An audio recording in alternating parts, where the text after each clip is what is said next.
설악의 깊은 골 만 개의 계곡을 타고 흐르는 물줄기가 단 한 곳, 백담으로 모여드는 그 산사의 겨울의 끝자락이 매섭게 걸려 있었다. 아직 잔설이 녹지 않은 이른 새벽, 법당의 풍경 소리만이 겹겹의 산 그림자를 깨우던 시간. 그 짙푸른 어둠 속에서 원주 스님 무학은 가장 먼저 잠을 깼다.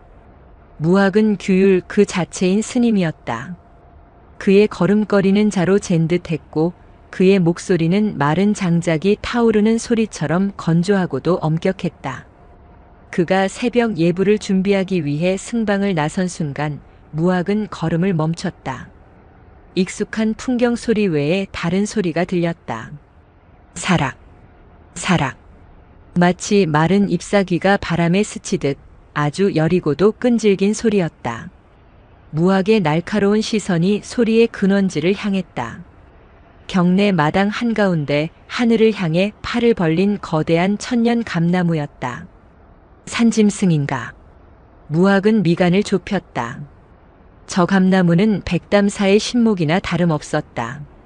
수백 년 묵은 가지는 용의 등처럼 휘어 하늘로 뻗쳤고 그 기세에 눌려 감히 새 한 마리 함부로 앉지 못하는 나무였다. 그런데 저 높은 가지, 까마득한 꼭대기 부근에서 무언가 하얀 것이 어른거리는 듯 했다. 사락. 무학은 눈을 가늘게 떴다. 짐승이라기엔 너무나 가벼운 움직임. 바람이라기엔 너무나 목적 있는 소리. 그는 이 기이한 불경함에 잠시 불쾌감을 느꼈으나 이내 도리깨질 치듯 고개를 저었다. 새벽 예불 시간이었다.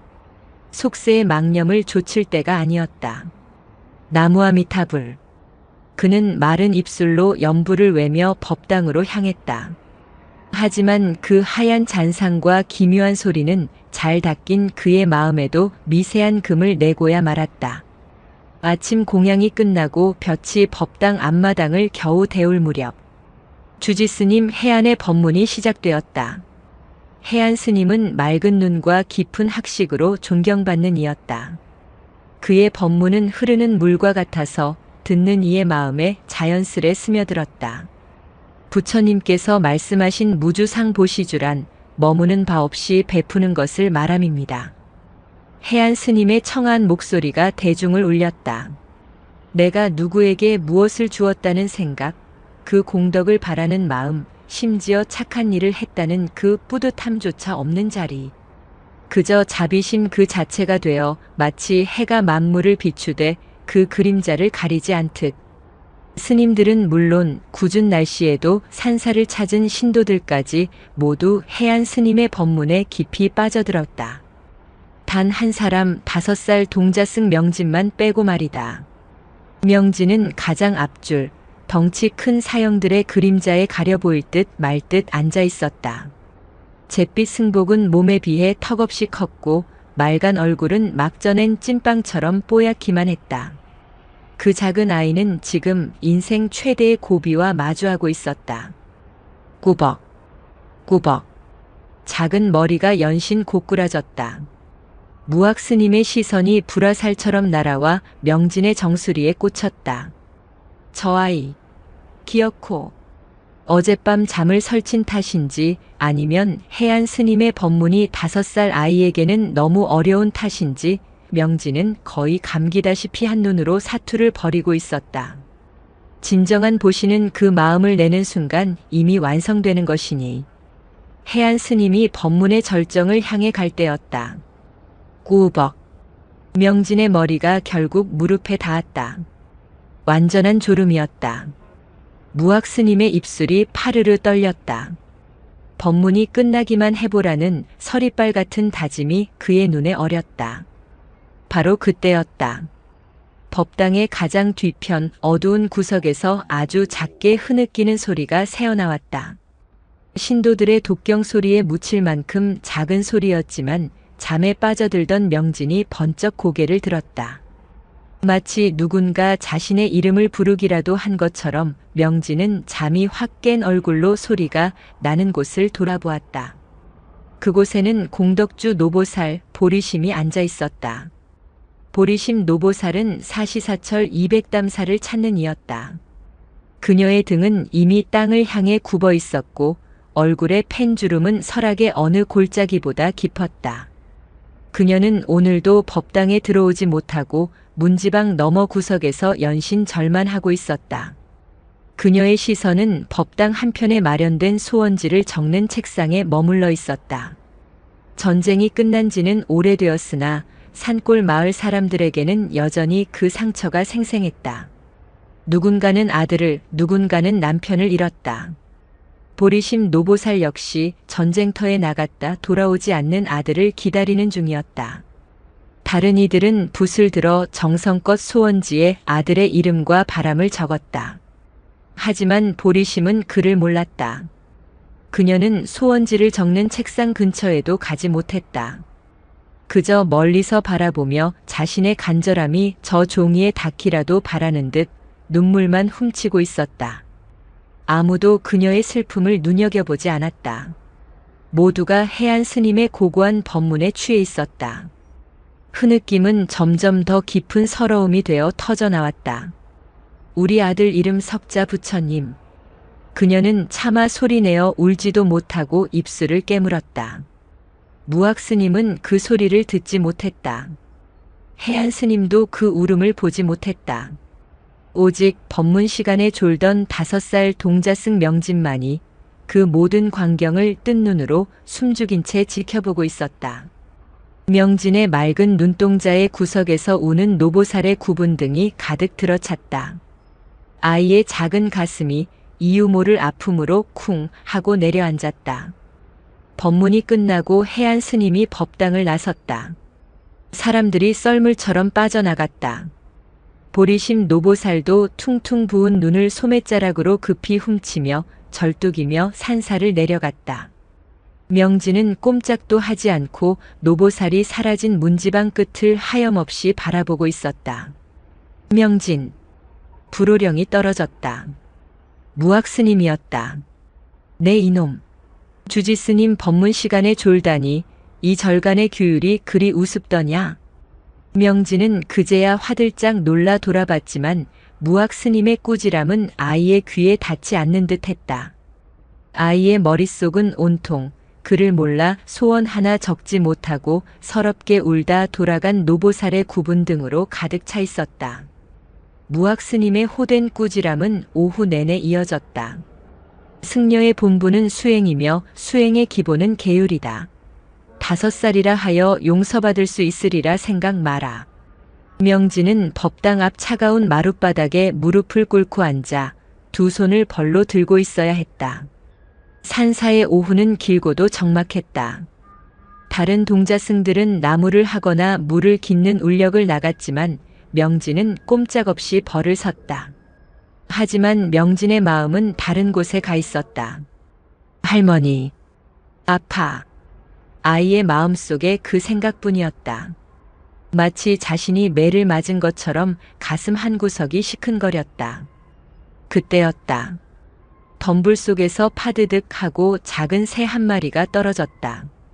아마도 매에게 쫓기다 날개가 꺾인 듯 했다. 작은 산새는 피를 흘리며 가쁘게 숨을 몰아쉬었다. 그것을 먼저 발견한 것은 마당을 순찰하던 무학 스님이었다. 무학은 다친 새를 물끄러미 내려다보았다.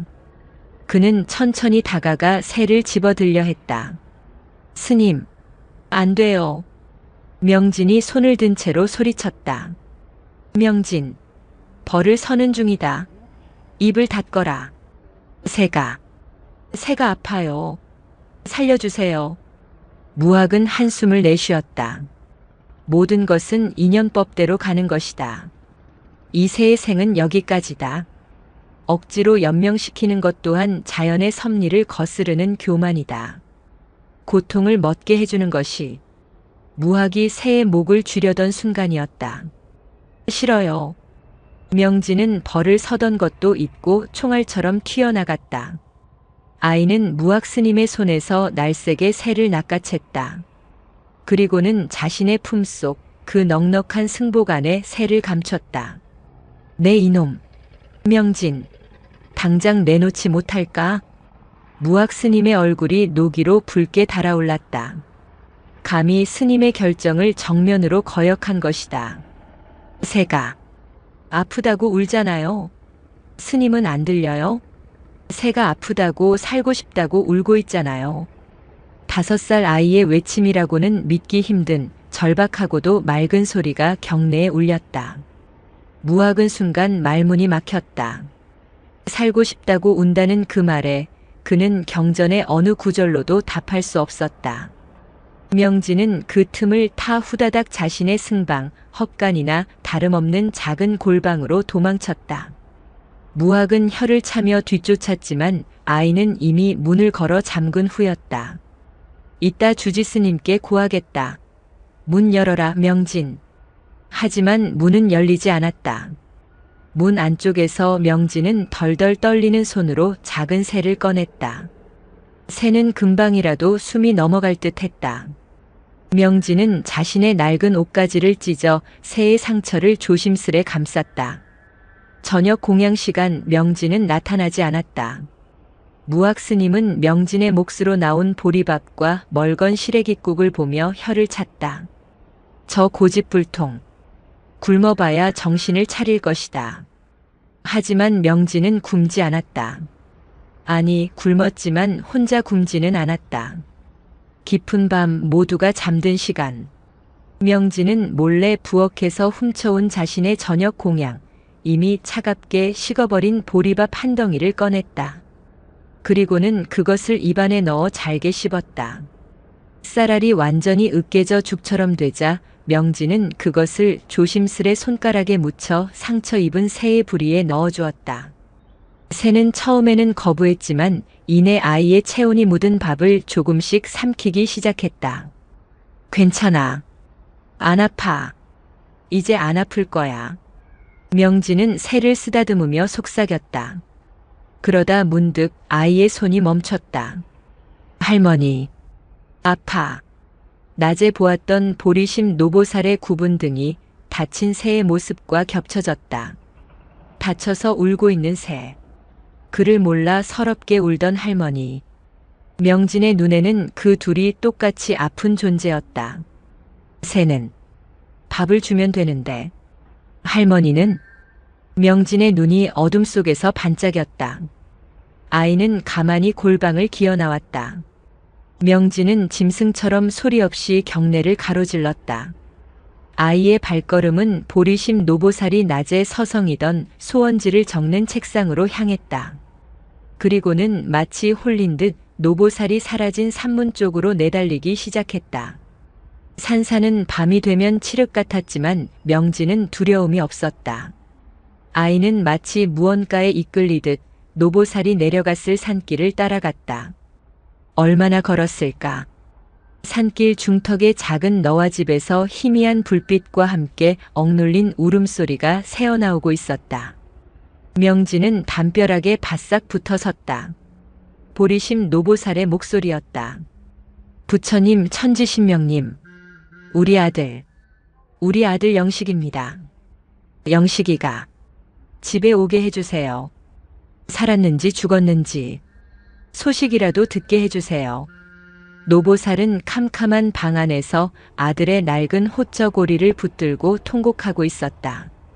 글도 모르는 이 애미는 절에 가도 소원지 한 장 못 올립니다. 내일 모레면 저 천년 감나무에 소원지 다는 날인데 내 소원은 누가 올려준답니까? 부처님, 우리 아들 딱 한 번만, 얼굴 한 번만 보게 해주세요. 네. 명진은 차가운 흙바닥에 주저앉았다. 노보살의 울음이 칼이 되어 아이의 가슴을 후벼 팠다. 아들, 영식이, 얼굴 한 번만. 명진은 노보살의 말을 심장에 새기듯 되뇌었다. 아이는 더 이상 듣고 있을 수 없었다. 왔던 길을 다시 뛰어 되돌아갔다. 이번에 그가 향한 곳은 스님들이 경전을 공부하는 강원의 서책방이었다. 자정이 넘은 시간 백담사는 깊은 침묵에 빠져들었다. 오직 흐르는 계곡물 소리만이 살아있는 생명처럼 절 마당을 감돌았다. 명진은 서책방에 숨어들었다. 묵향과 오래된 종이 냄새가 훅 끼쳤다. 아이는 자신의 키보다 높은 책상 위로 낑낑대며 기어 올라갔다. 그의 앞에는 스님들이 쓰다 남은 싸구려 장지와 끄트머리가 닳아버린 붓, 그리고 말라붙은 벼루가 놓여 있었다. 명진은 붓을 잡아본 적이 없었다. 그저 사형들이 글씨 쓰는 것을 어깨너머로 본 것이 전부였다. 아이는 작은 손으로 물병을 들어 벼루에 물을 부었다. 물이 너무 많아 벼루 밖으로 넘쳐 흘렀다.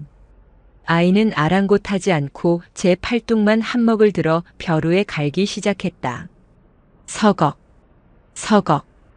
5살 아이의 힘으로는 먹이 잘 갈릴 일이 없었다. 맑은 물이 겨우 잿빛으로 흐려질 정도였다. 하지만 명진은 멈추지 않았다. 할머니, 울지 마요. 이마에 땀이 송골송골 맺혔다. 한참을 더 가라 겨우 검은 빛이 돌자 명진은 붓을 들었다. 붓대는 아이의 소나귀에 비해 너무 굵고 무거웠다. 아들, 영식이, 얼굴 한 번만. 명진은 눈을 감았다. 보리심 노보살의 울음소리가 귓가에 다시 울렸다. 아이는 붓에 먹물을 듬뿍 찍었다. 그리고는 눈을 떴다. 명진은 영식이라는 글자를 쓸 줄 몰랐다. 얼굴이라는 글자도 몰랐다. 대신 아이는 그렸다. 아이가 기억하는 사람의 모습을 그렸다. 동그라미 하나, 눈 2개, 그리고 웃는 입. 그것은 5살 아이가 그린 세상에서 가장 서툰 사람의 얼굴이었다. 하지만 그것은 단순한 그림이 아니었다. 붓을 쥔 아이의 눈은 무섭도록 깊어져 있었다. 먹물은 종이에 번지지 않고 마치 살아있는 생명체처럼 종이 위로 스며들었다. 아이는 그 얼굴 옆에 자신이 아는 유일한 형상, 부처님의 연꽃 좌대를 닮은 연꽃 한 송이를 그려 넣었다. 글씨가 아니었다. 그림이었다. 아니, 그것은 글씨도 그림도 아닌 한 아이의 순수한 마음이 빚어낸 염원 그 자체였다. 명진은 자신이 완성한 소원지를 들고 서책방을 빠져나왔다. 그리고는 망설임 없이 마당 한가운데의 천년 감나무로 향했다. 달빛이 교교하게 감나무를 비추고 있었다. 수백 년 된 가지들은 하늘을 찌를 듯 웅장했다. 가장 낮은 가지조차 장정 서너 명은 올라타야 닿을 높이였다. 명진은 나무 아래 섰다. 아이는 너무나 작았고 나무는 너무나 거대했다. 아이는 잠시 숨을 골랐다. 그리고는 품속에서 아까 숨겨주었던 산새를 꺼냈다. 새는 상처가 조금 나았는지 아이의 손에서 푸드덕거렸다. 이제 날아가. 할머니 소원 들어주러 가야 해. 명진이 손을 놓자 새는 기적처럼 날갯짓을 하더니 낮게 날아 감나무의 가장 낮은 가지에 사뿐히 내려앉았다. 그리고 그 순간 기이한 일이 벌어졌다.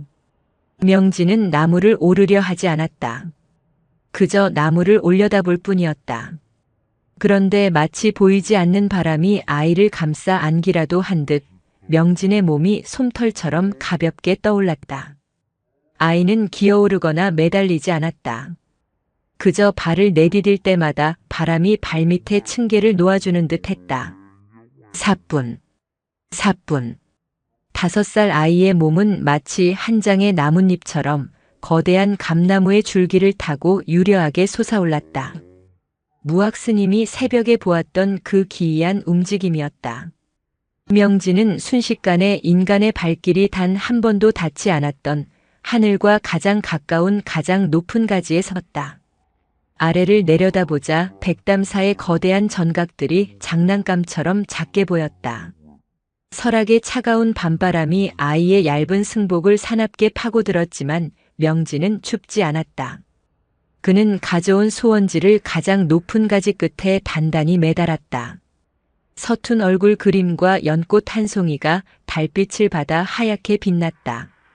할머니, 이제 울지 마요. 부처님이 꼭 보실 거예요. 명진은 나무 위에서 합장을 했다. 다음 날 새벽, 무학 스님은 다시 한번 그 불길한 소리에 잠을 깼다. 사락사락. 그는 어제보다 더 빨리 밖으로 뛰쳐나갔다. 그리고 그는 자신의 눈을 의심했다. 저것이 천년 감나무. 그 누구도 오를 수 없는 신목의 가장 높은 가지에 어젯밤에는 분명 없었던 하얀 종이 한 장이 깃발처럼 나부끼고 있었다. 아니, 어찌 저곳에? 무학은 경악했다. 저곳은 원숭이라도 오르지 못할 높이였다. 그는 황급히 주지스님 해안을 깨웠다. 스님, 큰일 났습니다. 신목에 이상한 것이 매달려 있습니다. 어서 나와 보십시오. 곧이어 해안 스님과 다른 스님들까지 모두 마당으로 몰려 나왔다. 모두가 하늘 끝에 매달린 종이 한 장을 보며 경악과 두려움에 휩싸였다. 새벽가치가 물어다 놓았나? 아닐세. 절이 단단히 매듭이 묶여 있지 않은가? 그럼 설마 도인이 다녀가신 겐가? 웅성거리는 스님들 사이로 무학 스님의 시선이 한 곳에 꽂혔다. 새벽 예불을 위해 법당으로 향하던 작은 그림자. 5살 동자승 명진이었다. 명진은 스님들의 소란에도 아랑곳하지 않고 평소처럼 법당으로 향했다. 다만 어젯밤의 흔적인지 아이의 뺨과 소매 끝에 옅은 먹물 자국이 묻어 있었다. 무학의 눈이 가늘어졌다. 그는 설마 하는 생각에 명진의 앞을 막아섰다. 명진, 내 뺨에 그 먹물은 무엇이냐? 명진은 졸린 눈을 비비며 답했다. 어제 새가 똥 쌌어요. 거짓말이었다. 명진은 생애 처음으로 거짓말을 하고 있었다. 무학은 아이의 태어난 얼굴과 하늘 꼭대기에 매달린 소원지를 번갈아 보았다. 그의 마음속에서 의심과 불길함이 걷잡을 수 없이 커져가기 시작했다. 무학 스님의 하루는 잿빛 의심으로 물들었다. 그의 눈은 이제 명진이라는 작은 아이에게서 한시도 떨어지지 않았다. 하지만 무학은 혼란스러웠다. 낮 동안의 명진은 그가 새벽에 본 기이한 존재의 흔적조차 없는 그저 천진하기 짝이 없는 5살배기였기 때문이다. 명진, 공양간에 물을 씻어오너라. 예, 스님. 아이는 뒤뚱거리며 달려가다가 제 발에 걸려 마당에서 크게 넘어졌다. 흙투성이가 된 뺨을 하고도 울지 않고 헤헤 웃으며 다시 일어섰다. 아이고, 저 칠칠치 못한 녀석. 다른 스님들이 혀를 찼다. 무학은 그 모습을 보며 미간을 좁혔다. 저렇게 둔한 아이가 제 키의 몇십 배는 되는 감나무를, 그것도 바람처럼 올랐단 말인가. 아니다. 내가 헛것을 본 것이 아니다. 그렇다면 저 아이는 지금 연기를 하고 있는 것이다. 저 어린 것이 감히. 무학의 의심은 확신이 되어갔다. 그는 명진의 일거수일투족을 감시했다. 그러나 명진은 그저 다른 동자승들과 어울려 솔방울을 줍고 법당 청소를 하다 비에 손이 미끄러져 걸레를 놓치고 그러다 지쳐 툇마루에서 잠이 들 뿐이었다. 그날 오후 사찰에는 또 다른 그림자가 드리워졌다. 이번에는 보리심 노보살이 아니었다. 귀가 거의 들리지 않는 늙은 최노인이었다. 그는 몇 안 남은 아랫니가 다 드러나도록 입을 벌리고 법당의 부처님을 향해 연신 가슴을 쿵쿵 쳤다. 부처님, 부처님, 소리가 안 들립니다.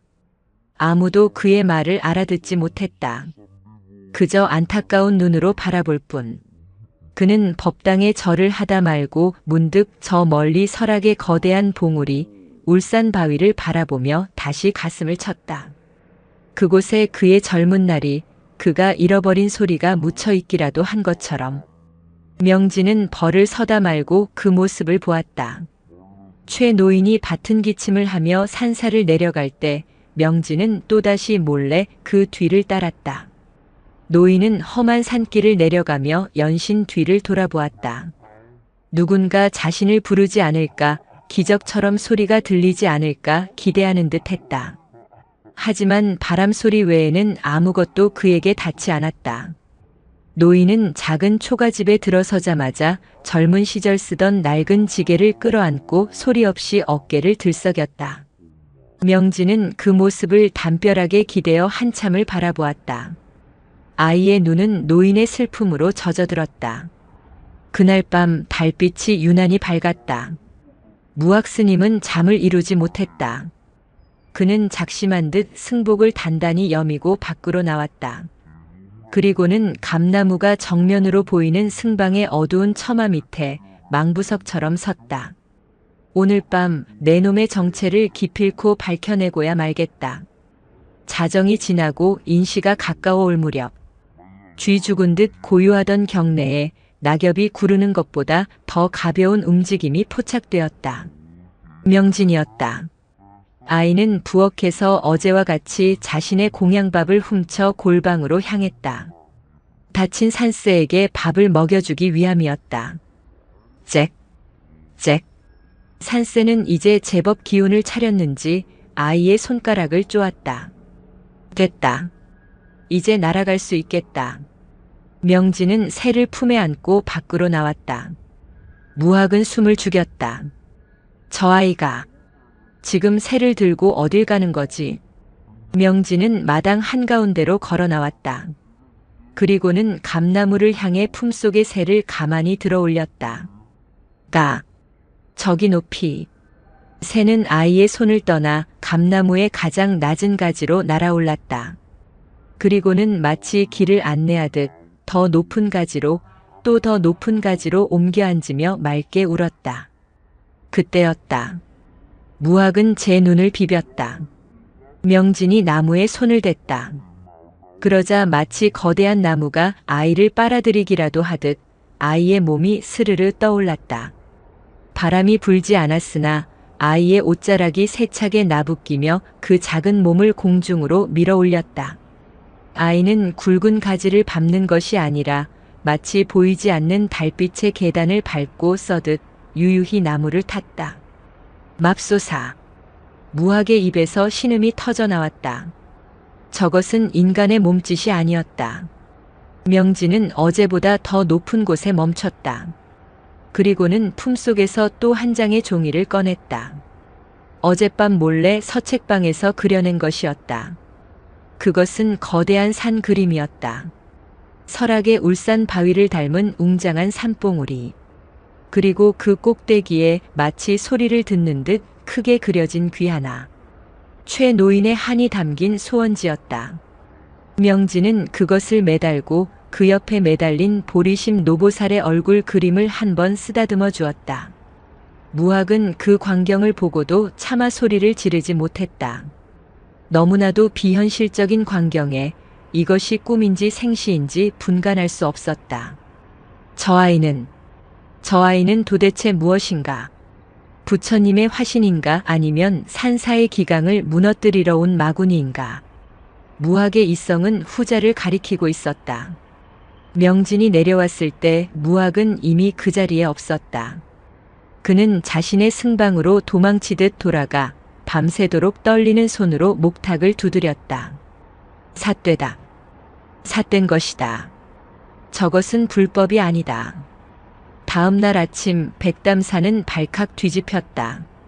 하늘 꼭대기에 매달린 소원지는 이제 2장이 되어 있었다. 스님, 어제는 하나였는데 오늘은 2개입니다. 저 그림은 산 아닙니까? 울산 바위를 그렸습니다. 스님들은 두려움 반 경외심 반으로 수군거렸다. 해안 주지 스님은 굳은 얼굴로 2장의 소원지를 올려다볼 뿐 아무 말이 없었다. 그 소란 속에서 무학은 명진을 노려보았다. 명진은 그저 자신의 공양밥 그릇에 앉아 밥알을 쪼아 먹는 산새를 보며 해맑게 웃고 있었다. 무학은 결심했다. 오늘 밤 저 아이를 현장에서 붙잡아 그 요술의 증거를 만천하에 드러내리라. 그날 밤은 1년 중 달이 가장 밝다는 보름이었다. 휘영청 뜬 달이 설악의 산새를 은빛으로 물들였고 백담사 경내는 대낮처럼 환했다. 천년 감나무는 그 거대한 그림자를 마당 절반에 들이우고 있었다. 무학 스님은 단단히 무장했다. 두꺼운 솜 누비옷을 껴입고 손에는 만일의 사태를 대비해 묵직한 주장자까지 들었다. 그는 어제 숨었던 처마 밑이 아니라 감나무의 그림자가 끝나는 지점, 땔감을 쌓아둔 헛간의 어둠 속에 몸을 숨겼다. 이곳에서는 나무의 꼭대기까지 한눈에 들어왔다. 차가운 쇠붙이 같은 밤 공기가 폐부를 찔렀다. 무학은 입김을 죽이며 경전의 구절을 외웠다. 금강경에 이르기를 무릇 형상이 있는 것은 모두 허망하다 하셨다. 저 아이가 부리는 것은 필시 사람의 눈을 속이는 헛개비일 터. 시간이 흘러 달이 중천을 넘어 서쪽으로 기울기 시작했다. 무학의 다리가 저려오고 쏟아지는 잠을 쫓기 위해 허벅지를 꼬집기를 수십 차례. 바로 그때였다. 승방의 문이 소리 없이 열리고 작은 그림자가 달빛 속으로 스며들었다. 명진이었다. 아이는 어제 그제와 조금도 다르지 않았다. 다만 오늘 밤은 손에 아무것도 들려있지 않았다. 무학은 의아했다. 오늘은 소원지가 없나? 명진은 감나무 아래 섰다. 그리고는 나무를 올려다보며 아주 작은 목소리로 속삭였다. 할머니, 또 울어요. 그것은 어제 산사를 찾아왔던 또 다른 노보살의 모습이었다. 전쟁통에 잃어버린 갓난쟁이 딸아이의 꽃신 한 짝을 품에 안고 와 우리 아기 저승길에 춥지나 않을까 라며 울던 그 할머니였다. 명진은 그 모습 또한 똑똑히 보았던 것이다. 명진은 가만히 합장을 했다. 그러자 어제보다 더 신비로운 일이 벌어졌다. 오늘은 새도 없었다. 하지만 나무의 가장 낮은 가지가 마치 아이를 맞이하듯 스르르 아래로 휘어졌다. 아이는 그 가지를 가볍게 밟고 올라섰다. 무학은 입을 틀어막았다. 나무가 살아있는 생물처럼 아이를 받아 올리고 있었다. 명진은 가지를 밟을 때마다 다음 가지가 그의 발밑으로 다가왔다. 아이는 한 마리 작은 나비처럼 거대한 나무의 몸체를 타고 달을 향해 올라갔다. 무학은 주장자를 쥔 손을 부들부들 떨었다. 저것은 요술이다. 나무의 정령을 홀린 것이 틀림없다. 저 아이가 백담사의 신목을 더럽히고 있다. 명진은 하늘 끝에 닿아 품속에서 무언가를 꺼냈다. 종이가 아니었다. 그것은 어제 산세를 치료해주고 남은 자신의 낡은 옷가지를 찢어 만든 작은 조각이었다. 아이는 그것으로 꽃신 모양을 만들었다. 5살 아이의 서툰 솜씨로 만든 손가락 2마디만 한 작은 천조각 신발이었다. 명진은 그것을 어제 그린 산 그림 옆에 단단히 매달았다. 아기 보살님, 이거 신고 좋은 데 가세요. 아이의 맑은 목소리가 밤 공기를 타고 내려왔다. 무학은 더 이상 참을 수 없었다. 그에게는 이 모든 것이 신성한 불법의 공간에서 벌어지는 끔찍한 주술 행위로 보였다. 거기 섰거라. 이 요망한 놈. 벼락 같은 고함이 백담사의 정적을 깨뜨렸다. 명진은 놀란 듯 아래를 내려다보았다. 달빛 아래 주장자를 들고 자신을 노려보는 무학 스님의 형형한 눈빛과 마주쳤다. 당장 내려오지 못할까? 무학의 외침에 명진을 받치고 있던 나뭇가지들이 일순간 파르르 떨리는 듯 했다. 명진은 그러나 당황하지 않았다. 아이는 나무를 오를 때와 마찬가지로 침착하게 가지가 이끄는 대로 사뿐사뿐 땅을 밟으며 내려왔다. 마치 한 줄기 연기가 스르르 내려앉는 듯한 모습이었다. 아이가 땅에 발을 딛는 순간 무학은 쏜살같이 달려들어 아이의 작은 팔목을 낚아챘다. 내 이놈. 드디어 내 놈의 꼬리를 잡았다. 무학의 소나기 힘은 쇠 집게와 같았다. 명진의 작은 얼굴이 아픔으로 일그러졌지만 아이는 울지 않았다. 내가 감히 이 신성한 천년 신목을 더럽히고 스님들의 눈을 속여 절간을 어지럽혀. 아니에요. 할머니가. 입 닥쳐라. 어디서 감히 말대꾸냐. 내 놈이 밤마다 절의 귀한 종이와 먹을 훔쳐 이따위 장난질을 친 것을 내 이미 다 알고 있다. 무학은 명진의 승방 골방을 샅샅이 뒤져 찾아낸 먹물 묻은 장지 조각들과 서툰 그림이 그려진 종이들을 증거랍시고 꺼내들었다. 이것이 무엇이냐? 이따위 부적 같은 그림으로 부처님을 기만하려 들어. 내 놈이 홀린 것이 저 나무뿐인 줄 아느냐? 내 놈은 200담사 전체를 홀리려 하고 있다. 무학의 분노는 극에 달했다. 그는 이것이 단순한 장난이 아니라 사찰의 근간을 흔드는 마의 소행이라 확신했다.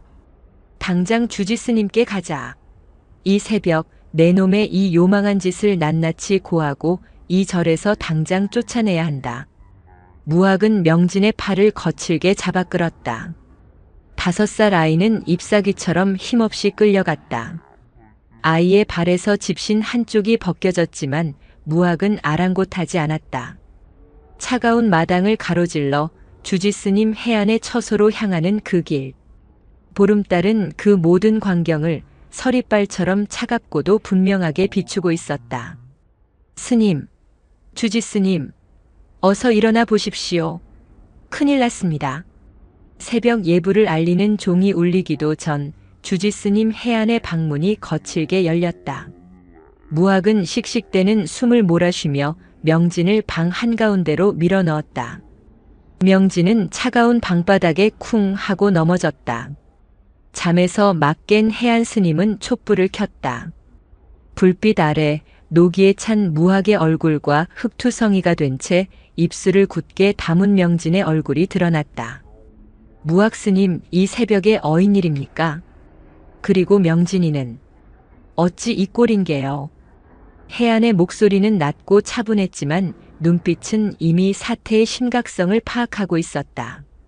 스님, 이 아이입니다.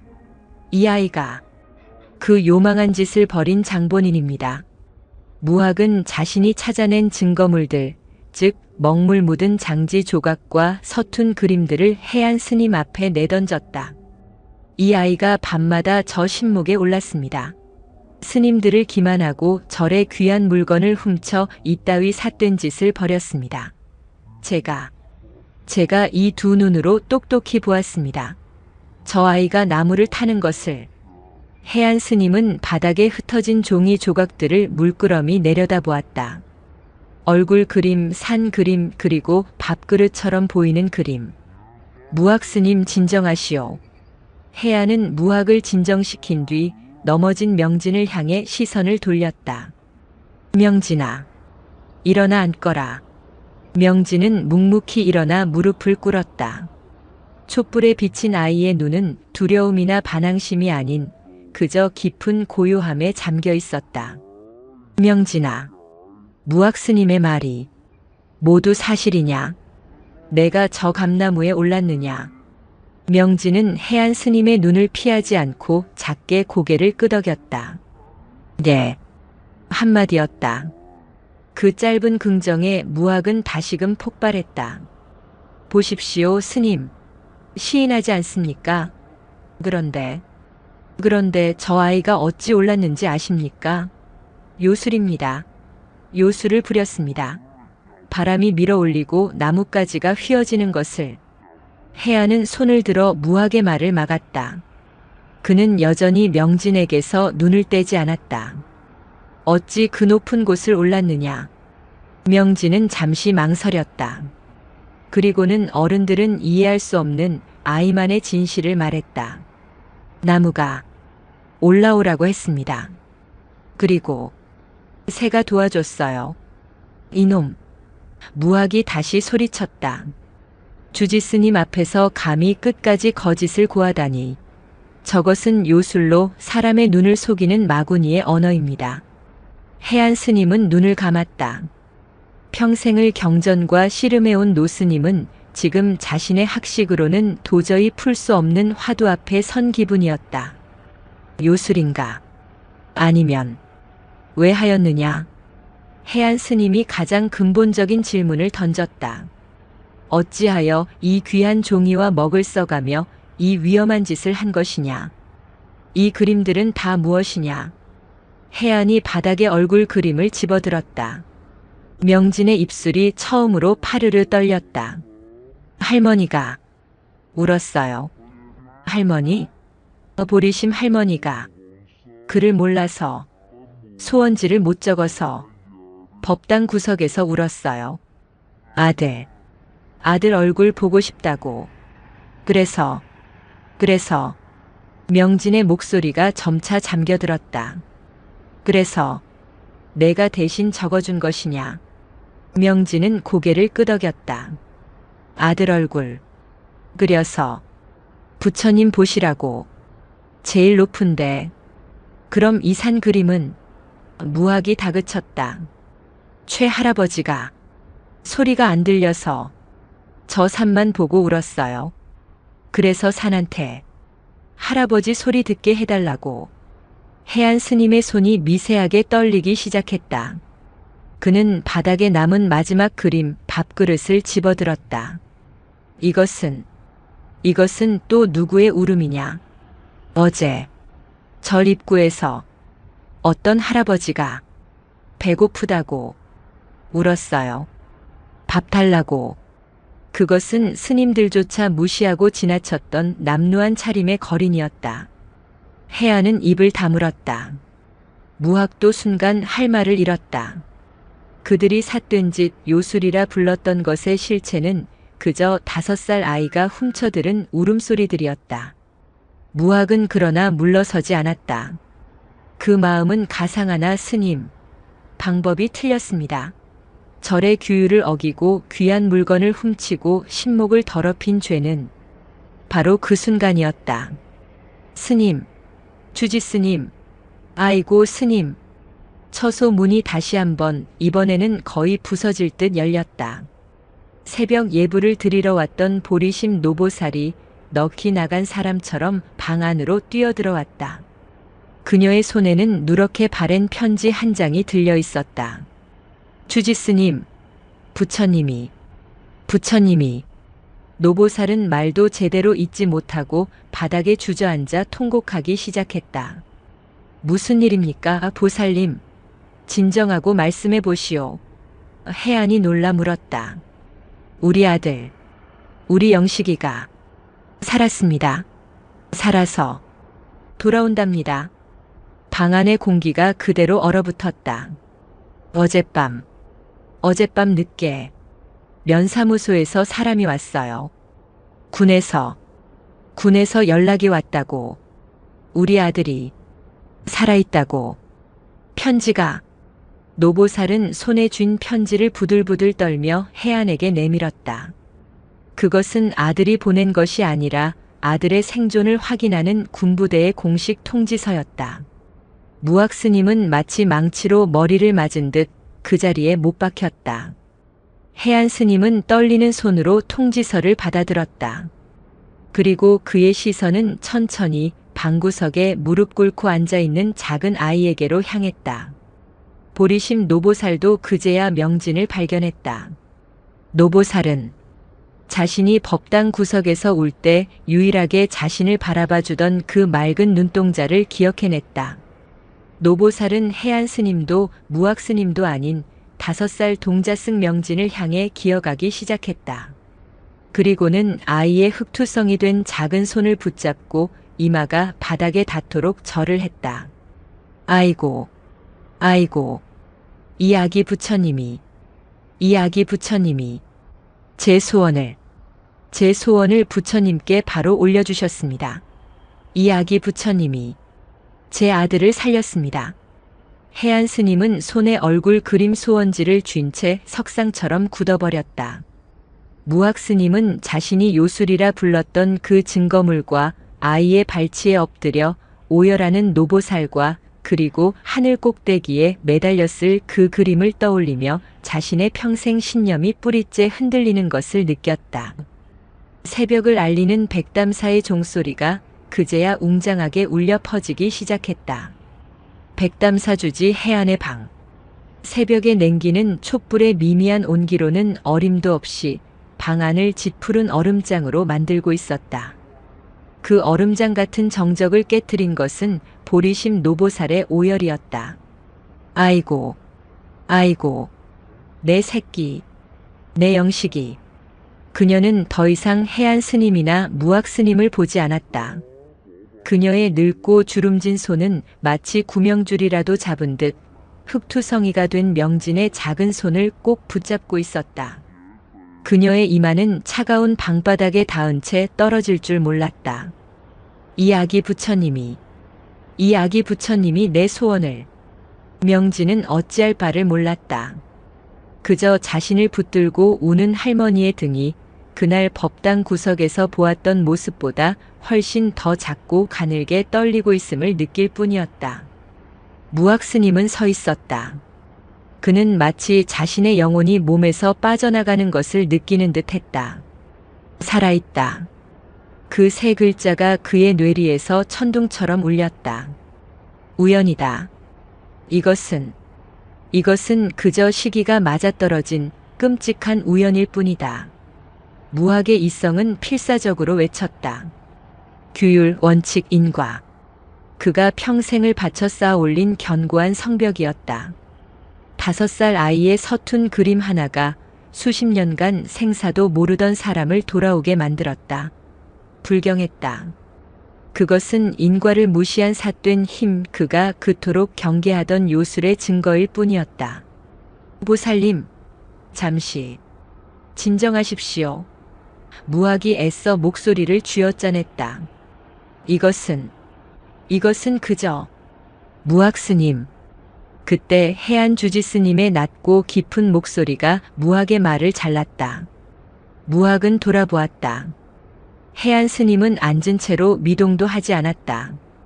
그러나 그의 얼굴은 수십 년간의 수행에서도 볼 수 없었던 깊은 충격과 그리고 알 수 없는 낯설므로 창백하게 빛나고 있었다. 해안의 시선은 자신의 손에 들린 명진이 그린 얼굴 그림 소원지에 고정되어 있었다. 그것은 글자가 아니었다. 그것은 경전이 아니었다. 그것은 부처의 가르침이 아니었다. 아니, 정말 그러한가? 해안은 평생을 경전과 함께했다. 그는 화엄경의 장엄한 세계를 꿰뚫었고 금강경의 공도리를 탐구했다. 무릇 형상이 있는 것은 모두 허망하다. 그는 이 구절을 수만 번 읽고 수천 번 설법했다. 그런데 지금 그의 손에는 지극히 허망한 형상 하나가 들려 있었다. 5살 아이가 그린 동그라미와 점 2개, 그리고 웃는 입 하나. 이 허망한 그림 하나가 형상에 매달려 울던 노보살의 한을 풀었다. 이 허망한 그림 하나가 생과 사의 경계를 넘어 소식을 전해왔다. 해안의 머릿속에서 그가 평생 쌓아 올린 글자의 탑이 와르르 무너져 내리기 시작했다. 그는 문득 자신이 어제 법문에서 말했던 무주상보시를 떠올렸다. 머무는 바 없이 베푼다. 그는 그 머무름 없음을 설파하기 위해 얼마나 많은 글자와 이론에 머물러 있었던가. 나는 자비를 설했다. 저 아이는 자비를 행했다. 나는 보시를 가르쳤다. 저 아이는 자신의 가장 귀한 잠을 훔쳐, 종이를 훔쳐, 먹을 훔쳐보시했다. 나는 노보살의 울음을 그저 법당의 소란을 방해하는 소음으로 들었다. 저 아이는 그 울음을 온몸으로 받아 안아야 할 서원으로 들었다. 무엇이 경전인가? 무엇이 불법인가? 주지스님. 무학이 다급하게 해안을 불렀다. 주지스님이 마치 입적이라도 앞둔 사람처럼 촛불 속으로 빨려 들어갈 듯 보였기 때문이다. 스님, 정신 차리십시오. 저 아이를 어찌할 것인지. 해안은 천천히 고개를 들었다. 그의 눈은 더 이상 무학을 향하지 않았다. 그는 명진을 바라보았다. 명진아. 예, 스님. 너는 이 일이 일어날 줄 알고 있었느냐? 이 할머니의 아들이 돌아올 것을 알고 있었느냐? 무학은 숨을 죽였다. 이것은 요술을 판가름하는 가장 중요한 질문이었다. 명진은 맑은 눈으로 해안을 바라보았다. 아이의 눈에는 기적을 행한 자의 교만도 발각된 자의 두려움도 없었다. 그저 순수한 의아함이 담겨 있었다. 몰라요. 모른다고. 할머니가 너무 추워 보였어요.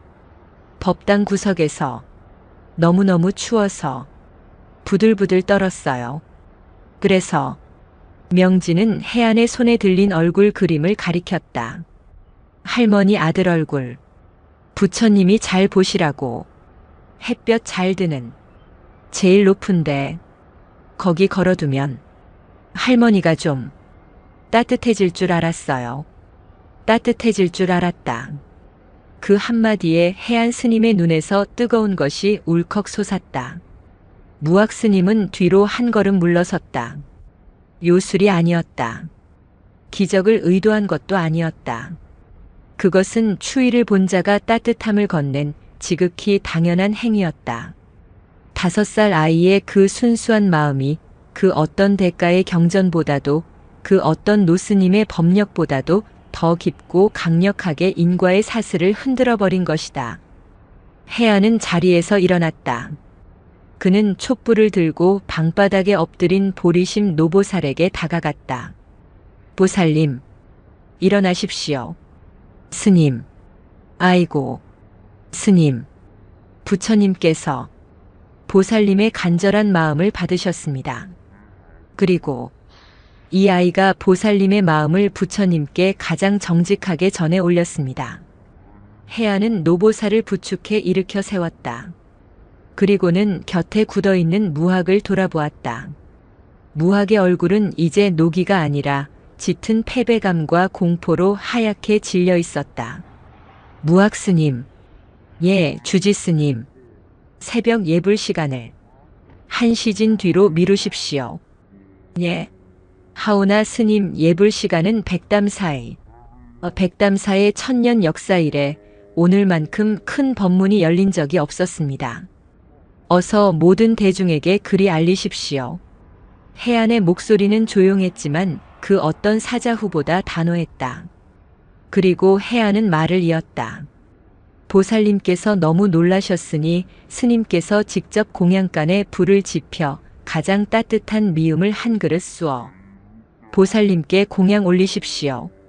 제가 말입니까? 무학의 눈이 흔들렸다. 원주 스님인 자신이 그것도 이 새벽에 직접 그것이 지금 무학 스님이 하셔야 할 가장 시급한 수행입니다. 무학은 혜안의 눈을 바라보았다.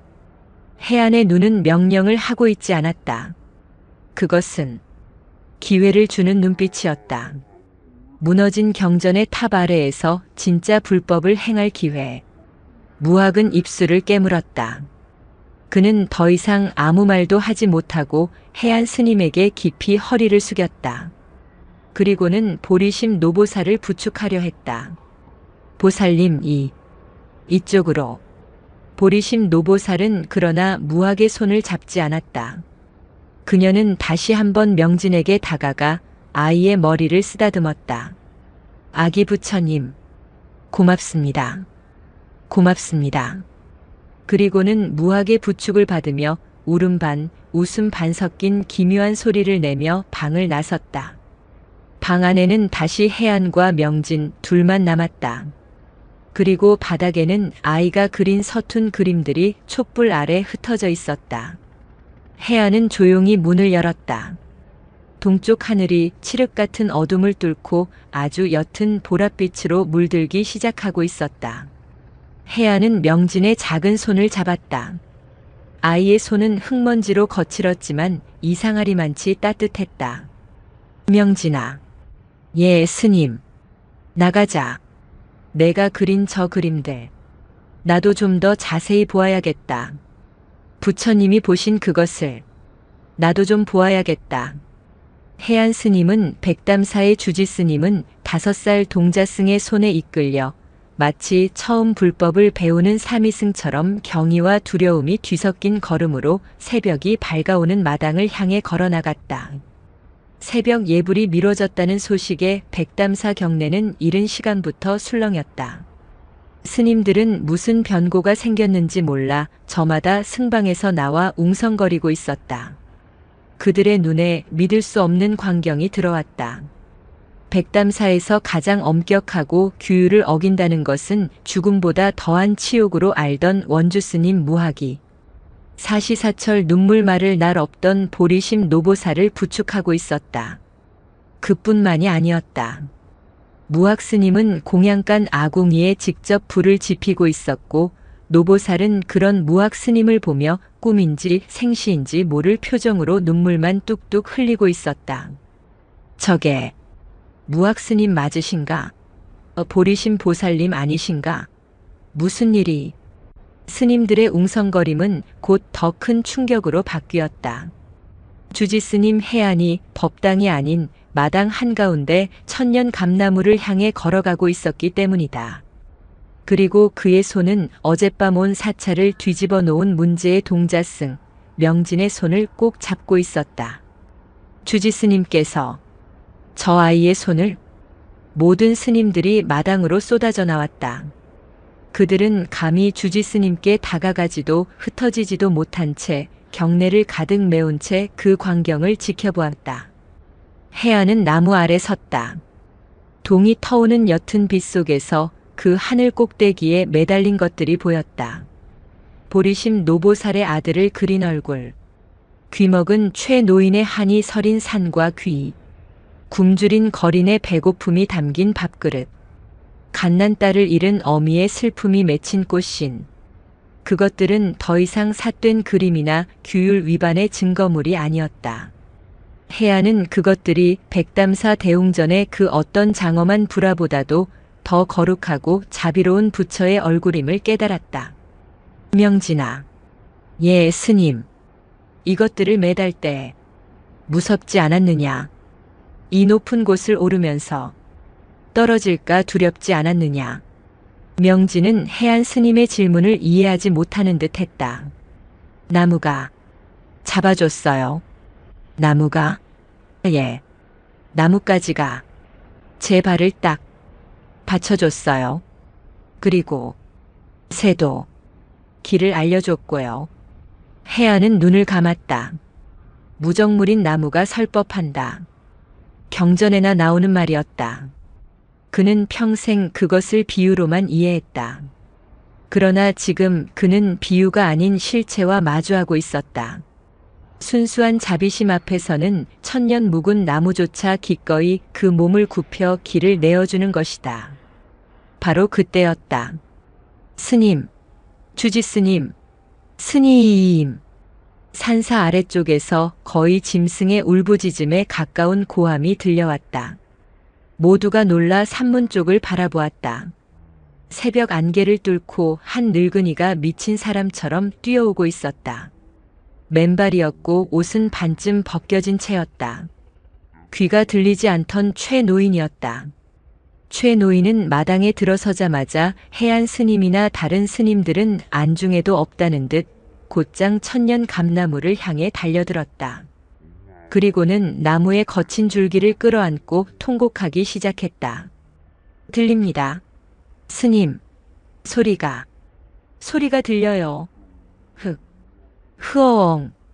최노인은 나무 껍질에 뺨을 비비며 어린아이처럼 울었다. 이게 무슨... 최노인, 지금 말을... 스님들은 경악했다. 최노인은 귀가 먹은 후로 말도 거의 잃어버린 상태였다. 그저 의미 없는 소리만 낼 뿐이었다. 그런데 지금 그는 분명하게 들린다고 외치고 있었다. 해안이 최노인에게 다가갔다. 보살님 아니, 거사님, 진정하십시오. 어찌된 일입니까? 아침에 뒷산에서 나무 베는 소리가 쿵 하고 제 귀에 10년 만에 소리를. 최노인은 울음을 그치지 못했다. 그는 문득 고개를 들었다. 그리고는 보았다. 자신이 평생을 원망하며 바라보던 저 울산 바위의 그림. 그리고 그 옆에 마치 자신의 소원을 들으려는 듯 크게 그려진 귀 그림. 그는 비틀거리며 일어섰다. 그리고는 해안도 무학도 아닌 그저 나무를 올려다보고 서 있는 작은 동자승 명진을 바라보았다. 최 노인은 명진의 앞에 엎드렸다. 부처님, 부처님. 보리심 노보살에 이어 두 번째 사람이 명진을 향해 부처라 부르며 절을 했다. 스님들은 이제 넋을 잃었다. 이것은 우연이 아니었다. 보리심 노보살의 일은 소식이었지만 이것은 신통이었다. 무학 스님이 미음을 끓이다 말고 덜덜 떨리는 손으로 국자를 떨어뜨렸다. 그의 성벽은 이제 완전히 무너져 내렸다. 그의 이성은 산산조각 났다.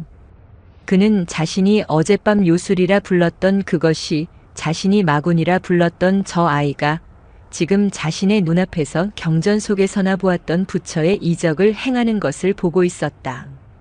아! 무학은 그 자리에 주저앉았다. 경내는 완전한 침묵에 휩싸였다. 오직 두 노인의 감격에 찬 울음소리만이 설악의 새벽을 채우고 있었다. 명진은 이 모든 소란이 여전히 어리둥절했다. 최 노인이 자신의 발을 붙들고 우는 것이 아까 보리심 할머니가 손을 잡고 우는 것과 비슷하다고 생각했다. 할아버지도 이제 안 추우신가 보다. 아이는 그저 그렇게 생각하며 자신에게 절하는 노인의 등을 가만히 토닥여 주었다. 그때 또 다른 일이 벌어졌다. 스님. 공양간 뒤편에서 낯선 사내의 목소리가 들려왔다. 모두의 시선이 그쪽으로 향했다. 어제 명진이 밥그릇을 그려주었던 그 남루한 차림의 거린이었다. 스님들은 일제히 경계의 눈초리를 보냈다. 네 이놈, 어디 신성한 절간에 함부로. 한 스님이 외쳤다. 거린은 겁에 질려 뒷걸음질 쳤지만 이내 무언가를 결심한 듯 품에서 빈 밥그릇 하나를 꺼내 들었다. 어젯밤 명진이 몰래 담아 문 밖에 놓아두었던 바로 그 그릇이었다. 이 밥을 먹었습니다. 거린은 스님들 앞에 엎드렸다. 제가 며칠을 굶었습니다. 어젯밤에도 훔치러 왔습니다. 그런데 문 밖에 이 밥이, 따뜻한 밥이. 그는 밥그릇을 이마에 댄 채 흐느꼈다. 밥을 먹는데 몇 년 만에 처음으로 속이 따뜻했습니다. 밥을 다 먹고 나니 도망칠 수가 없었습니다. 이 은혜를 갚아야 하는데 갚을 길이 없어서. 거리는 고개를 들었다. 그래서 날이 밝으면 저기 공양간 아궁이라도 청소해드리고 가려고 기다리고 있었습니다. 제발 저를 도둑으로 잡지 말아 주십시오. 해안 스님의 눈이 커졌다. 보리심 노보살의 기적은 생명을 구했다. 최 노인의 기적은 감각을 열었다. 그러나 이 거린의 기적은 한 사람의 마음을 돌이켰다. 도둑의 마음을 돌려 은혜를 갚으려는 보살의 마음을 내게 한 것이다. 해안은 명진이 그린 밥그릇 그림을 떠올렸다. 그것은 단순한 밥이 아니었다. 그것은 한 존재의 얼어붙은 마음을 녹인 감로였다. 해안은 거린에게 다가가 그의 어깨를 잡고 일으켜 세웠다. 거사님은 도둑이 아닙니다.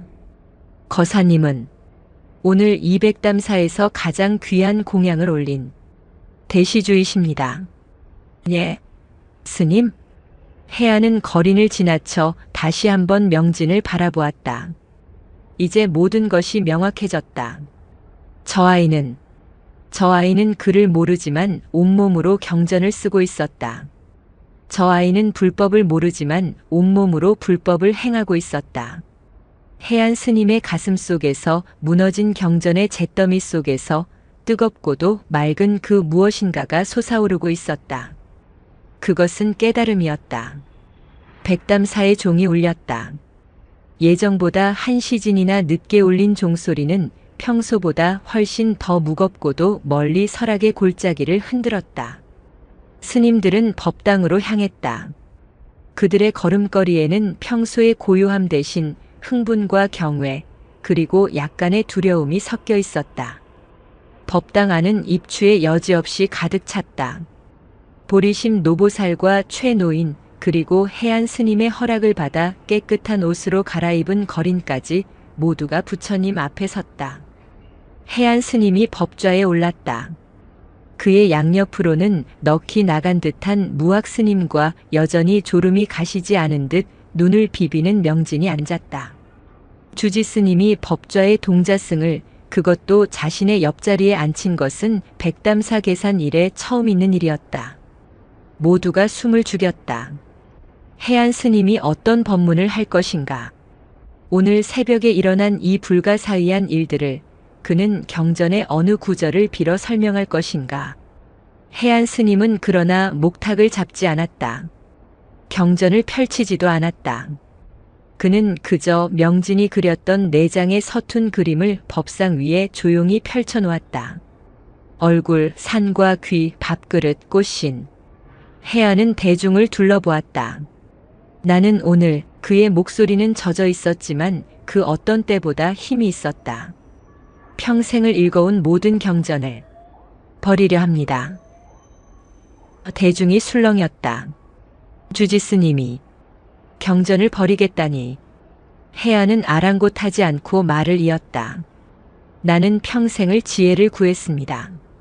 화엄경 속에서 비로자나 부처님을 찾았고 법화경 속에서 영산회상의 설법을 들었습니다. 나는 내가 안다고 생각했습니다. 그는 고개를 저었다. 그러나 나는 눈앞에서 우는 보살의 아픔을 알지 못했고 귀가 들리지 않는 노인의 고통을 알지 못했으면 굶주린 자의 서러움을 알지 못했습니다. 나의 지혜는 저 차가운 경전의 글자 속에 갇혀 단 한 번도 이 법당 문턱을 넘어본 적이 없었던 것입니다. 해안은 첫 번째 그림 얼굴을 집어들었다. 대중들이여, 이것이 무엇으로 보입니까? 아이의 장난 그림이옵니다. 누군가 작게 대답했다. 그렇습니다. 장난 그림입니다. 하지만 해안의 목소리가 높아졌다. 나는 이 그림에서 천수천안으로 중생의 고통을 살피시는 관세음보살의 눈을 봅니다.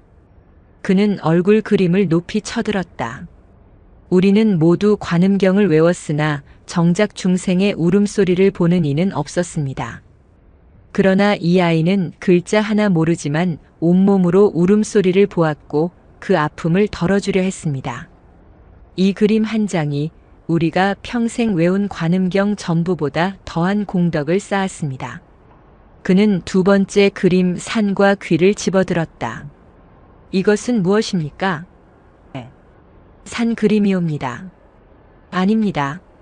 이것은 동방 만월 세계의 주인이신 약사열애의 귀입니다. 중생의 병고를 듣고 치유하겠다는 그 거룩한 서원입니다. 우리는 경전 속에서 약사열애를 찾았으나 이 아이는 귀먹은 노인의 고통을 듣고 그 한을 풀어주고자 했습니다. 이것이 어찌 그림 한 장이겠습니까? 이것이야말로 살아있는 약사경이 아니고 무엇입니다. 스님들은 이제 넋을 잃고 법문에 빨려 들어가고 있었다. 해안은 세 번째 그림 밥그릇을 들었다. 우리는 어제 무주상보시에 대해 설법하고 들었습니다. 내가 주었다는 생각도 공덕을 바라는 마음도 없이 베풀라 하였습니다. 우리는 그 고고한 이치를 논하느라 정작 문 밖에서 굶주린 채 울고 있는 살아있는 고통을 외면했습니다. 그러나 이 아이는 자신이 먹어야 할 그 한 줌의 공양밥을 아무런 생각 없이 그저 배고프다는 그 소리 하나에 내어주었습니다. 내가 준다는 생각도 복을 받겠다는 마음도 없었습니다. 그저 배고프다 하여 주었을 뿐입니다. 이 밥그릇 하나가 금강경의 핵심인 무주상보시를 완벽하게 실천해 보였습니다. 해안의 눈에서는 눈물이 흐르고 있었다. 우리는 평생을 부처가 되겠다고 수행했습니다. 그러나 이 아이는 부처가 되겠다는 마음조차 없이 그저 부처로 행했습니다. 우리는 글을 배웠으나 뜻을 몰랐고 이 아이는 글을 모르나 뜻을 행했습니다. 해안은 법상에서 내려왔다. 그는 법당 한가운데 굳어있는 무학 스님에게로 걸어갔다. 무학은 평생을 지탱해온 자신의 모든 것이 무너진 그 잿더미 위에서 해안의 법문을 듣고 있었다. 그는 자신이 요술 마군이라 불렀던 그것이 실은 자신이 평생을 찾아 헤맨 진짜 불법이었음을 깨달았다. 자신은 규율을 지킨다며 정작 부처의 가장 큰 계율인 자비를 어겼다. 자신은 신목을 지킨다며 신목이 기꺼이 몸을 내어준 살아있는 부처를 끌어내렸다. 무학 스님, 주지 스님. 무학은 차마 해안의 얼굴을 볼 수 없었다. 해안은 무학의 어깨에 손을 얹었다. 스님, 우리가 졌습니다. 우리의 알미, 저 아이의 순수함에 졌습니다. 우리의 규율이 저 아이의 자비에 졌습니다. 무학은 그 자리에 무너져 내렸다. 그는 해안 스님을 향해 그리고 법당의 부처님을 향해 이마가 깨어지도록 절을 올렸다. 그리고 무학은 천천히 몸을 돌렸다. 그는 법좌 옆에 앉아 이 모든 상황이 어리둥절하여 그저 눈만 껌뻑이고 있는 5살 동자승 명진을 향해 기어갔다. 백담사의 모든 스님들이 지켜보는 앞에서 가장 엄격하고 가장 학식이 높고 가장 수행이 깊다 자부했던 원주 스님 무학이 5살 동자승의 발 아래 자신의 모든 교만과 아집을 내려놓고 완전한 우체투지로 절을 올렸다. 명진, 스님. 무학의 목소리는 갈라져 나왔다. 이 어리석은 중생이 감히 부처님의 참뜻을 알아보지 못했습니다. 저의 눈먼 규율로 스님의 거룩한 행을 더럽히려 했습니다. 저의 죄를. 무학은 더 이상 말을 잇지 못하고 아이의 발치에서 흐느꼈다. 법당 안은 이제 그 누구의 숨소리도 들리지 않았다. 모든 스님들이 자신들의 원주 스님이 5살 동자승에게 스님이라 칭하며 참회하는 그 광경을 자신의 수행을 되돌아보는 아픈 거울로 삼고 있었다. 명진은 당황했다. 자신을 그토록 무섭게 혼내던 스님이 지금 자기 발밑에서 울고 있었다. 아이는 법좌에서 내려왔다. 그리고는 엎드려 우는 무학 스님의 둥근 머리에 자신의 작은 손을 가만히 얹었다. 스님, 울지 마세요. 명진은 아까 자신이 그랬던 것처럼 무학 스님의 머리를 가만히 토닥였다. 스님, 머리 차가워요. 스님도 추워요. 그 순수한 한마디, 꾸짖음도 용서도 아닌 그저 차가움을 걱정하는 그 순수한 자비심. 그 순간 무학 스님의 울음이 터져 나왔다. 해안 스님은 그 모습을 바라보며 조용히 눈을 감고 합장했다. 법당의 모든 스님들이 일제히 자리에서 일어나 자신들의 교만했던 앓을 참회하며 글자 없는 경전을 설파한 5살 동자승과 그 아이의 발치에서 진정한 하심을 보인 무학 스님을 향해 뜨거운 눈물과 함께 절을 올리기 시작했다. 그날 백담사의 법당은 하나의 거대한 울음바다가 되었다. 수십 년 묵은 스님들의 지식과 교만이 5살 아이의 순수함 앞에서 남김없이 부서져 내렸다. 그것은 아픈 무너짐이었으나 동시에 새로운 탄생을 알리는 거룩한 진통이었다. 가장 오래 그리고 가장 서럽게 운 것은 무학 스님이었다.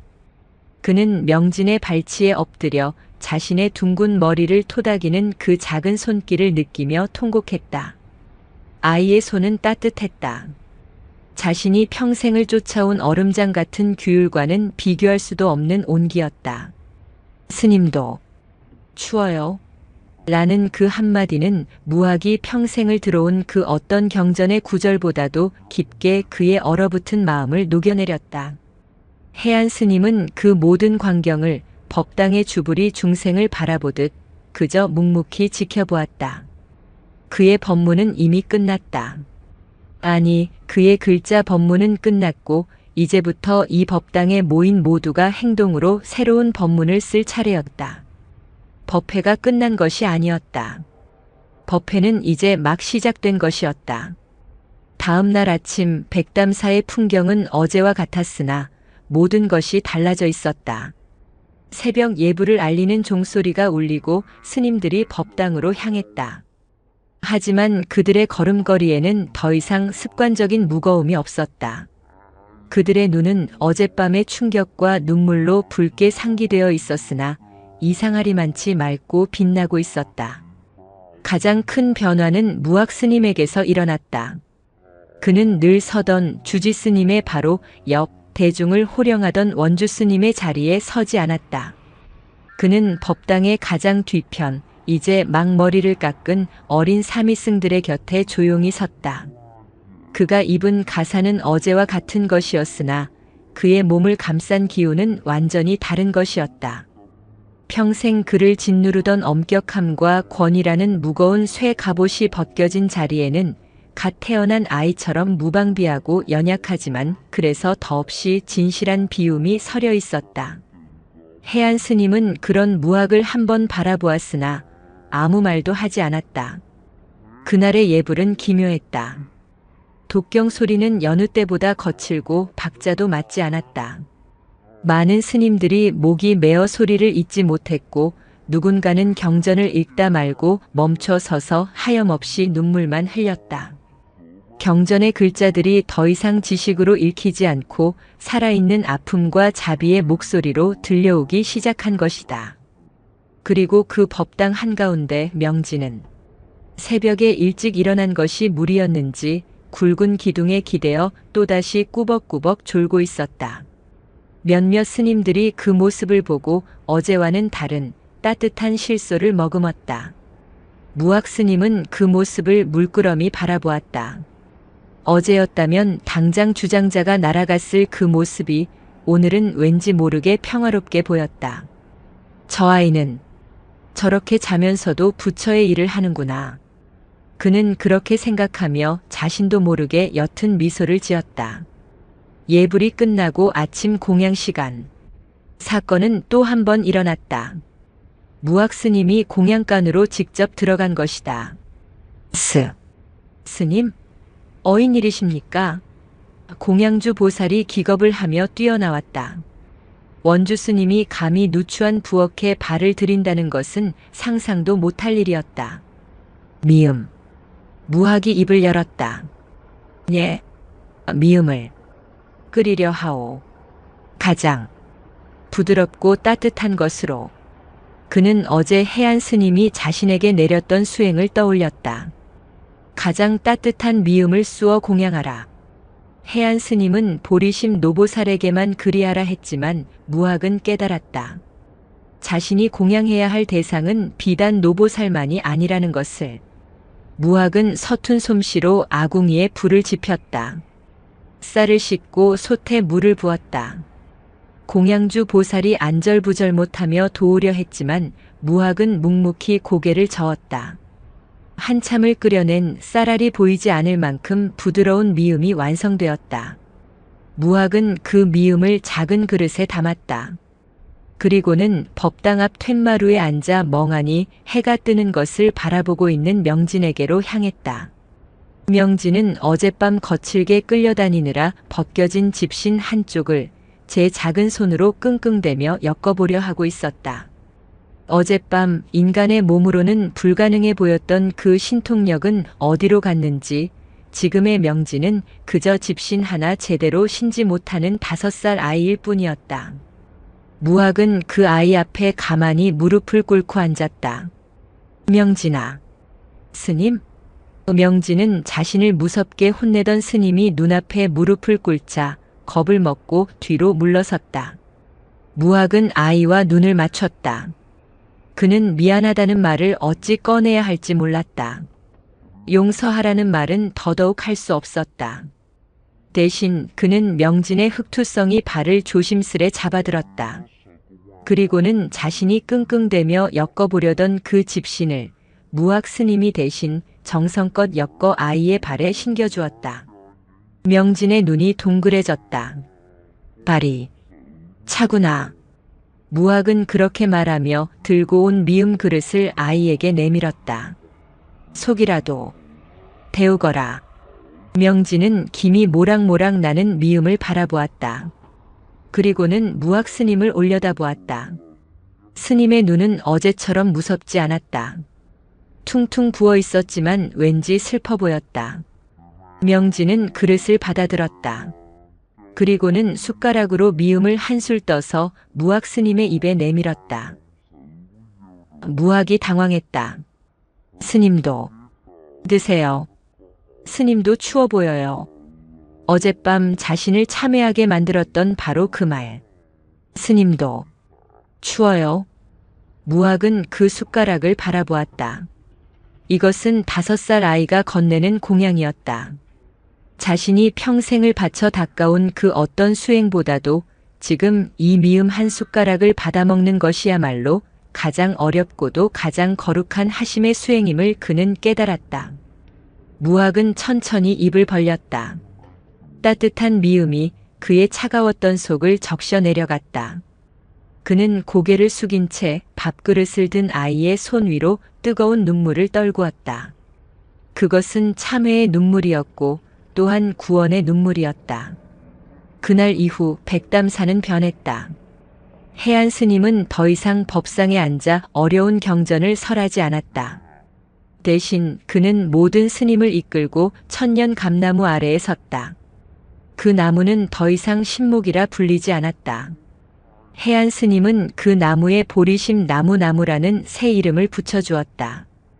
깨달음의 마음이 열리는 나무라는 뜻이었다. 해안은 명진이 매달았던 4장의 서툰 그림을 비단으로 정성껏 표구하여 감나무 바로 앞법당에 가장 잘 보이는 곳에 걸어두었다. 대웅전의 후불탱화보다 더 귀하게 모셨다. 저것이 해안은 스님들에게 말했다. 우리가 평생 읽어야 할 글이 없는 경전이요. 저것이 우리가 매일 답해야 할 중생의 물음입니다. 백담사의 기이한 소문은 산을 타고 물을 건너 퍼져나갔다. 처음에는 아들의 생환과 노인의 개안이라는 기적에 대한 소문이었다. 사람들은 신통력 있는 동자승을 보기 위해 구름처럼 몰려들었다. 하지만 백담사는 그들의 기대를 채워주지 않았다. 그들은 하늘을 나는 동자승을 볼 수 없었다. 그저 집신을 꿰다 말고 잠이 든 평범한 아이 명진을 볼 수 있을 뿐이었다. 그들은 영험한 부적을 써주는 주지스님을 만날 수 없었다. 그저 보리심 나무 아래서 찾아온 이들의 하소연을 묵묵히 들어주는 늙은 해안 스님을 만날 뿐이었다. 사람들은 실망했지만 이상한 일이 벌어졌다. 그들은 기적을 보지 못했지만 자신의 이야기를 들어주는 스님들 앞에서 자신의 한을 쏟아내기 시작했다. 스님, 저는 글을 모릅니다. 하지만 한 과부가 자신이 꿰맨 작은 주머니를 나무에 매달았다. 스님, 제 아이가 길을 잃었습니다. 한 아버지가 아들의 신발 한 짝을 매달았다. 글을 아는 자는 글을 썼지만 글을 모르는 자는 명진이 그랬던 것처럼 자신의 가장 간절한 마음이 담긴 물건을 자신의 서툰 그림을 눈물로 매달기 시작했다. 보리심 나무는 얼마 지나지 않아 중생들의 형언할 수 없는 고통과 서원으로 가득 찬 세상에서 가장 거룩하고도 아픈 경전이 되었다. 그리고 백담사의 스님들은 더 이상 법당에 앉아있지 않았다. 무학 스님은 이제 원주의 직을 내려놓고 보리심 나무를 지키는 나무지기가 되었다. 그의 소임은 매일 새벽 나무에 새로 매달린 사연들을 읽는 것이었다.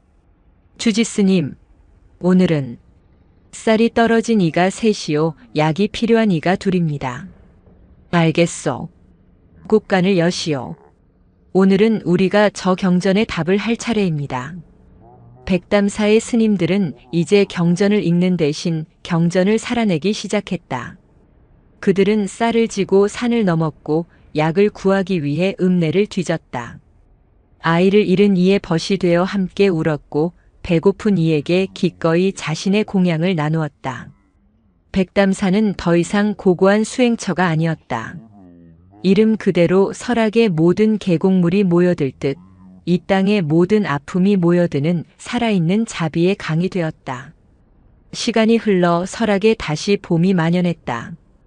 보리심 나무에는 묵은 가지마다 연초록 새순이 돋아났고 그 사이사이에 매달린 수천 수만의 소원지들이 봄바람에 나부꼈다. 해안 스님은 툇마루에 앉아 그 장관을 물끄러미 바라보고 있었다. 그의 얼굴은 1년 새 더 늙었지만 그의 눈은 갓난아이처럼 맑았다. 그때 저만치서 명진이 달려왔다. 아이는 어느새 한 뼘이나 더 자라 있었다. 명진은 더 이상 나무에 오르지 않았다. 아니, 그럴 필요가 없어졌다. 이제는 모든 스님들이, 모든 이들이 가장 높은 곳이 아닌 가장 낮은 곳에서 기도를 듣기 시작했기 때문이다. 스님, 스님, 이것 보세요. 명진이 해안의 품에 뛰어들며 작은 손을 펼쳤다. 그 손에는 막 겨울을 뚫고 피어난 작고 노란 복수초가 들려 있었다. 이쁘지요? 곱구나. 부처님께 공양 올리려느냐? 해안이 미소를 지으며 물었다. 아니요. 명진은 고개를 저었다. 아이는 툇마루에서 내려와 마당을 쓸고 있는 무학 스님에게로 달려갔다. 무학은 이제 그 어떤 높은 직책도 없이 그저 마당을 쓸고 밥을 짓는 가장 낮은 소임을 기쁘게 맡고 있었다. 무학 스님, 꽃. 명진은 까치발을 들어 땀이 송골송골 맺힌 무학 스님의 귓바퀴에 그 노란 복수초를 꽂아주었다. 무학은 빗자루를 든 채 잠시 멈칫했다. 그의 험상궂던 얼굴이 지난 1년간 수많은 사람들의 눈물을 닦아주며 어느새 보살처럼 부드러워져 있었다. 그는 자신의 귀에 꽂힌 작은 꽃을 만져보며 자신도 모르게 허허 웃음을 터뜨렸다. 명진은 그 웃음소리가 좋은지 까르르 웃으며 다시 해안 스님에게로 달려왔다.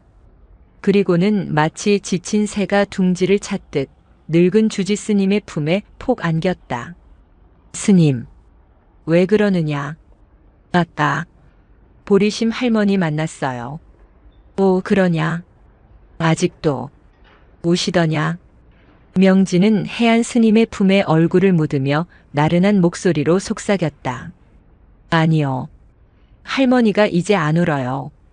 해안 스님은 명진의 등을 토닥이는 손을 잠시 멈추었다. 그 한마디, 모든 것이 시작되었던 그 한마디였다. 해안은 눈을 감았다. 봄바람이 보리심 나무의 수천 수만 개의 소원지들을 스치며 마치 거대한 오케스트라처럼 중생의 노래를 연주하고 있었다. 해안은 그 바람 소리 속에서 명진의 등을 가만히 토닥였다. 그래, 그것이면 되었다. 그것이 이 산사가 그리고 우리가 천년을 두고 해야 할 유일한 일이었다. 설악의 깊은 산골, 글자 없는 경전이 바람에 펄럭이고 봄이 오는 소리가 맑게 울려 퍼지고 있었다.